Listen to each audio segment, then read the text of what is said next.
ഒരു മണം, ആ ഉഴുന്ന് പരിപ്പും മുളകും കറിവേപ്പിൻ്റെ ഇലയും ഒക്കെ കൂടി നല്ലൊരു മണം. ഇതൊന്ന് തുറന്നു നോക്കിയാലേ തേങ്ങാക്കത്തൊക്കെ ഉള്ളൊരു സംഭവമാണല്ലോ. കഴിച്ച് നോക്കിയാലും ഒരു സൂപ്പർ ടേസ്റ്റ് ഉള്ളൊരു സംഭവം കേട്ടോ. ഹലോ, നമസ്കാരം. ഇന്ന് ഒരു സ്പെഷ്യൽ റെസിപ്പിയാണ് കേട്ടോ. അരി ഭക്ഷണം കഴിക്കാൻ പറ്റാത്ത ആൾക്കാർക്ക് കഴിക്കാൻ പറ്റുന്ന ഒരു ഭക്ഷണം തന്നെയാണ് ഓട്സ് കൊണ്ടൊരു കുഴക്കട്ട. ഓട്സ് അമ്മണി കുഴക്കട്ടയാണ് ഇന്നത്തെ റെസിപ്പി. നല്ലൊരു ഹെൽത്തി ബ്രേക്ക്ഫാസ്റ്റോ ഡിന്നറോ സ്നാക്കോ ആയിട്ടോ നിങ്ങൾക്കത് ഉപയോഗിക്കാം. അപ്പോൾ അതിങ്ങനെയാണ് ഉണ്ടാക്കേണ്ടതെന്ന് നോക്കാം. അതിനായിട്ട് ഞാനിവിടെ ആദ്യം ഒരു പാൻ വെച്ചിട്ടുണ്ട്. പാനിലേക്ക് നമുക്ക് 1 കപ്പ് ഓട്സ്, അതായത് ഇതിൽ ഞാൻ 1 കപ്പ് 125 ml കപ്പാണ് എടുത്തിരിക്കുന്നത്. അതിന് 1 കപ്പ് ഓട്സ് ആണ് എടുത്തിരിക്കുന്നത് കേട്ടോ. ഇതിനെ നമുക്ക് നന്നായി ഒന്ന് റോസ്റ്റ് ചെയ്തെടുക്കാം. അത് പറഞ്ഞ് ഒരുപാട് ചോക്കുന്ന മാതിരിയല്ല, പക്ഷെ ഒന്ന് ക്രിസ്പി ആവുന്ന വരെ ഒന്ന് വറുത്തെടുക്കാം കേട്ടോ. ഇപ്പം ഇതായിട്ടുണ്ട്. നമുക്കിതിനെ ഒരു ബൗളിലേക്ക് മാറ്റാം. ഇനി അതേ പാനിൽ തന്നെ നമുക്ക് 1 കപ്പ് റവയും കൂടി വറുത്തെടുക്കാം. സെയിം ക്വാണ്ടിറ്റിയാണ് ഞാൻ രണ്ടും എടുത്തിരിക്കുന്നത്.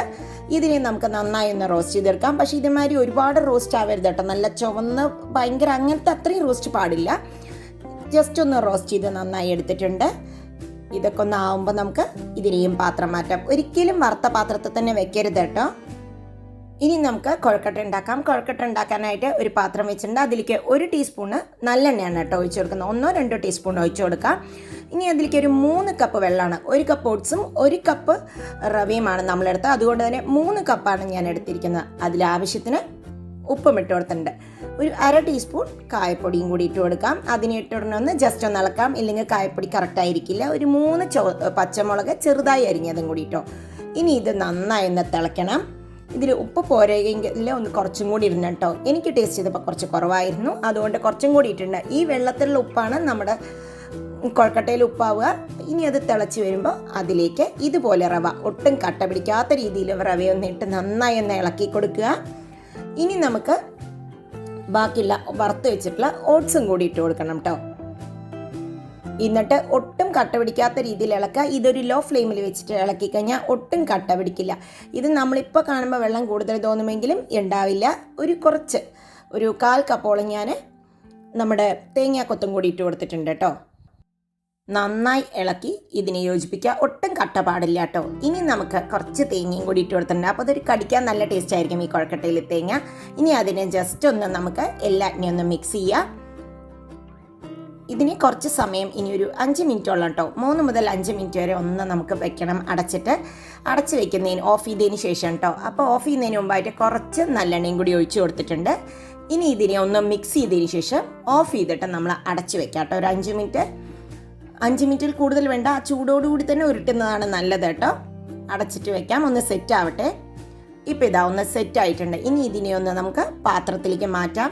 നിങ്ങൾക്കിതിൽ ഓട്സിൻ്റെ അളവ് കൂടുതൽ വേണമെങ്കിൽ ഓട്സിൻ്റെ അളവ് കൂടുതൽ എടുത്തിട്ട് ചെയ്യാം കേട്ടോ, റവയുടെ കൂടെ. പക്ഷെ അങ്ങനെ ആകുമ്പോൾ വെള്ളത്തിൻ്റെ അളവ് ഇത്ര വേണ്ടി വരില്ല. ഓട്സ് വേവാൻ അധികം വെള്ളം വേണ്ട.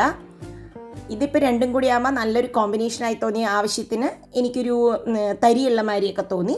ഇപ്പം ഞാൻ ഇതിനെ ഒന്ന് ഇളക്കിയതിന് ശേഷം പാത്രത്തിലേക്ക് മാറ്റിയിട്ടുണ്ട്. നിങ്ങൾക്ക് വേണമെങ്കിൽ ഇതിനെ കൈകൊണ്ട് കുറച്ച് കയ്യിൽ എണ്ണയാക്കിയിട്ട് ഒന്നും കൂടി ഒന്ന് കുഴയ്ക്കാം. പക്ഷെ അതിൻ്റെ ആവശ്യമുണ്ടെന്ന് എനിക്ക് തോന്നിയില്ല കേട്ടോ. ഇത് ഓട്സും കൂടി ഉള്ളതുകൊണ്ട് ചെറിയൊരു ഒട്ടൽ ഇങ്ങനെ ആക്കുമ്പോൾ തോന്നുന്നുണ്ട്. അങ്ങനെ ആകുമ്പോൾ നിങ്ങൾ കുറച്ച് വെള്ളമോ അല്ലെങ്കിൽ ഓയിലോ ഒന്ന് കയ്യിലാക്കിയതിന് ശേഷം ഉരുട്ടിയാൽ മതി. ഇതുപോലെ നമുക്ക് ആവശ്യത്തിനുള്ള വലിപ്പത്തിൽ ചെയ്യാം കേട്ടോ. ഇത് ഇങ്ങനെ തന്നെ കഴിക്കാൻ നല്ല ടേസ്റ്റ് ഉണ്ടായിരുന്നു. ഇതിൽ വേണമെങ്കിൽ കടുകും മുളകും ഒക്കെ വറുത്തിട്ട് ഇത് ഉപ്മാവായും നമുക്ക് വേണമെങ്കിൽ കഴിക്കാമെന്ന് എനിക്ക് തോന്നി. അപ്പോൾ ബാക്കിയുള്ള കുഴക്കട്ടയൊക്കെ നമുക്ക് പോയി ഉണ്ടാക്കിയിട്ട് വരാം. അപ്പോൾ ഇതാ കുഴക്കട്ടയൊക്കെ റെഡിയായി. അപ്പം നമ്മൾ ഇനി ഇതിനെ ഒന്ന് സ്റ്റീം ചെയ്യാൻ പോവാണ്. സ്റ്റീമർ വെച്ചു. സ്റ്റീമറിൽ എപ്പോഴും നമ്മൾ കുറച്ച് ഓയിലൊന്ന് തേച്ച് കൊടുത്തിട്ട് ചെയ്ത് കഴിഞ്ഞാൽ നമുക്ക് ഒട്ടും ഒട്ടിപ്പിടിക്കില്ല കേട്ടോ. ഇനി ഇതിലേക്ക് നമുക്ക് ആ കുഴക്കട്ട ഇട്ട് കൊടുക്കാം. ഇതൊരു 5 മുതൽ 8 മിനിറ്റ് വരെ മതിയാവും കേട്ടോ. ഓൾറെഡി വെന്തതാണല്ലോ. അപ്പോൾ എന്നാലും ഇത് നല്ല സോഫ്റ്റ് ആവും. ഇങ്ങനെ വെക്കുമ്പോഴേക്കും ടേസ്റ്റും നല്ല വ്യത്യാസം വരും കേട്ടോ. അപ്പോൾ ഇതൊന്ന് അടച്ച് വെച്ച് നമുക്കൊരു 5 മിനിറ്റ് വേവിക്കാം. ഒരു 5 മിനിറ്റ് കഴിഞ്ഞു കേട്ടോ. 5 മിനിറ്റ് കഴിഞ്ഞിട്ട് തുറന്ന് നോക്കണം. ഇപ്പോൾ ഇത് എനിക്ക് കുക്കായ പോലെയുണ്ട്. ഒരെണ്ണം എടുത്ത് നോക്കാം. ഇപ്പോൾ അത് ഒട്ടും തോന്നുമില്ല. ഞാനൊന്ന് കഴിച്ച് നോക്കി. അപ്പോൾ അത് പെർഫെക്റ്റ് ആയിട്ട് കുക്കായിട്ടുണ്ട്. ഒരു 5 മിനിറ്റ് ഇങ്ങനെ തുറന്നതിന് ശേഷം വെക്കുക. ഒന്ന് തണുത്തതിന് ശേഷം മാത്രമേ നമ്മളിത് വാങ്ങിക്കാൻ പാടുള്ളൂ കേട്ടോ. ഇതുപോലെ തന്നെ ഞാനൊരു മസാല സൂചി ബോൾസിൻ്റെ റെസിപ്പിയൊക്കെ പോസ്റ്റ് ചെയ്തിരുന്നു. പൊടിക്കൊഴുക്കട്ടയുടെ റെസിപ്പിയൊക്കെ പോസ്റ്റ് ചെയ്തിരുന്നു കേട്ടോ. അതിൻ്റെയൊക്കെ ലിങ്ക് ഞാനിവിടെ തന്നെ കൊടുക്കാം താഴെ. നല്ല വ്യത്യാസമുള്ള വെറൈറ്റി ആയിട്ടുള്ള റെസിപ്പി തന്നെയാണ് അതെല്ലാം. അപ്പോൾ ഇത് അതിനേക്ക് ഒരു പാത്രത്തേക്ക് മാറ്റി. ഇനി നമുക്ക് അമ്മിണി കൊഴുക്കട്ട ഏതാണ്ട് കുറച്ച് സാധനങ്ങൾ വറുത്തിടണം. വറുത്തിടാനായിട്ട് ഒരു പാൻ വെച്ച് അതിലേക്ക് ഒരു 2 ടീസ്പൂണോളം നല്ലെണ്ണയാണ് കേട്ടോ ഒഴിച്ചു കൊടുത്തിരിക്കുന്നത്. പിന്നെ കുറച്ചും കടുകിടാം. കടുക് നന്നായി പൊട്ടിയതിന് ശേഷം 1 ടേബിൾ സ്പൂണോളം ഉഴുന്നപ്പരിപ്പും ഒരു കുറച്ച് കരിവേപ്പിൻ്റെ ഇല, ഒരു 2 ചുവന്ന മുളകും കൂടി ഇട്ട് കൊടുക്കാം കേട്ടോ. ഇതൊന്ന് നന്നായി ഒന്ന് ചൂടാവണം. ഉഴുന്നപ്പരിപ്പ് ചൂടാവണം കേട്ടോ, എന്നാലേ ടേസ്റ്റ് ഉണ്ടാവുള്ളൂ. ഇനി അതിലേക്ക് ആ വേവിച്ച് വെച്ചിട്ടുള്ള കൊഴക്കട്ടയും കൂടി ഇട്ട് കൊടുക്കാം. ഇത് നല്ല ടേസ്റ്റും സോഫ്റ്റുമായിട്ടുള്ള കൊഴക്കട്ട തന്നെയായിരുന്നു ഞാൻ കഴിച്ചു നോക്കിയപ്പോൾ. വറുത്തിടാതെയും ഇത് ടേസ്റ്റ് ആയിട്ടുണ്ട് കേട്ടോ. ഇതിനെ നന്നായി ഒന്ന് മിക്സ് ചെയ്ത് കൊടുക്കാം നമുക്ക്. എല്ലായിടത്തേക്കും ഒന്നാവട്ടെ. അതിലുള്ള ഉഴുന്നുപരിപ്പിൻ്റെയും മുളകിൻ്റെയും ഒക്കെ ടേസ്റ്റ്, കരിവേപ്പിൻ്റെ ഇലയുടെയൊക്കെ മണം പിടിക്കാനായിട്ട്. ഇനി നമുക്കിതിലേക്ക് 1-2 സാധനങ്ങൾ കേട്ടോ. കുറച്ച് കായപ്പൊടിയും കൂടി ഇതുമാതിരി ഒന്ന് സ്പ്രിങ്കിൾ ചെയ്ത് കൊടുക്കാം. കായപ്പൊടി ഇട്ട ഉടനെ ഇളക്കണം, ഇല്ല എങ്കിൽ അവിടെയും ഇവിടെയും മാത്രം അതിൻ്റെ ടേസ്റ്റ് വരും. അപ്പോൾ അതൊന്ന് നന്നായി ഒന്ന് ഇളക്കി കൊടുത്തിട്ടുണ്ട്. ഇനി നമുക്ക് കുറച്ച് മുളക് പൊടിയും കൂടി ഇങ്ങനെ മുകളിലോട്ട് ഇട്ട് കൊടുക്കാം കേട്ടോ. ഇത് ഓപ്ഷനിലാണ് കേട്ടോ മുളക് പൊടിയൊക്കെ. അവസാനമായിട്ട് ആദ്യം തന്നെ ഇട്ട് കഴിഞ്ഞാൽ ഇതെല്ലാം കൂടി പുകയും, അതുകൊണ്ടാണ് ആദ്യം ഇടാത്തത്. ഇനി ഒരു കുറച്ച് നേരം ഇങ്ങനെ വെച്ച് റോസ്റ്റ് ചെയ്യാം നമുക്ക്. അപ്പോൾ ഒരു ക്രിസ്പിനെസ് വരും പുറത്തൊരു കോട്ടിങ്ങിന്. അപ്പോൾ ഒരു 5-8 മിനിറ്റ് ഞാനിങ്ങനെ വെച്ചിട്ടുണ്ട്. അപ്പോൾ അതാ നമ്മുടെ ആയിട്ടുണ്ട്. ഞാനതപ്പോൾ സെർവ് ചെയ്യാൻ എടുത്തിട്ടുണ്ട് കേട്ടോ. നല്ല ടേസ്റ്റ് ഉണ്ടാവും. നമുക്കിതൊന്ന് തുറന്ന് നോക്കാം ഇതെങ്ങനെയുണ്ടെന്ന്. കണ്ടോ, നല്ല ലുക്കും നല്ലൊരു മണമുണ്ട്. ആ ഓട്സിൻ്റെയൊക്കെ ഒരു ചെറിയൊരു ഫ്ലേവറൊക്കെ നന്നായി വരുന്നുണ്ട്. പക്ഷേ ഓട്സ് ആണെന്ന് അറിയുക പോലുമില്ല. കണ്ടോ, തുറന്ന് കഴിഞ്ഞിട്ട് സൂപ്പറായിട്ടുണ്ട്. നല്ല സോഫ്റ്റ് ആയിട്ടുള്ള കുഴക്കട്ട തന്നെയാണ്. ഒരു കൈ കൊണ്ട് തന്നെ നമുക്ക് തുറക്കാൻ പറ്റി. കണ്ടോ, നല്ല ടേസ്റ്റും. അപ്പോൾ ഇന്നത്തെ റെസിപ്പിയും നിങ്ങൾക്ക് എല്ലാവർക്കും യൂസ്ഫുള്ളായി ഉണ്ടാവുമെന്ന് ഞാൻ വിചാരിക്കുന്നു.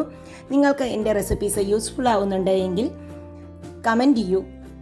കൂടാതെ ഫ്രണ്ട്സുമായിട്ടൊക്കെ ഒന്ന് ഷെയർ ചെയ്യൂ. സബ്സ്ക്രൈബ് ചെയ്യാത്തവരുണ്ടെങ്കിൽ ഒന്ന് സബ്സ്ക്രൈബ് ചെയ്ത് ഹെൽപ്പ് ചെയ്യൂ കേട്ടോ. അപ്പോൾ നമുക്ക് വീണ്ടും അടുത്ത വീഡിയോയിൽ കാണാം. അതുവരേക്കും ബൈ. Thank you.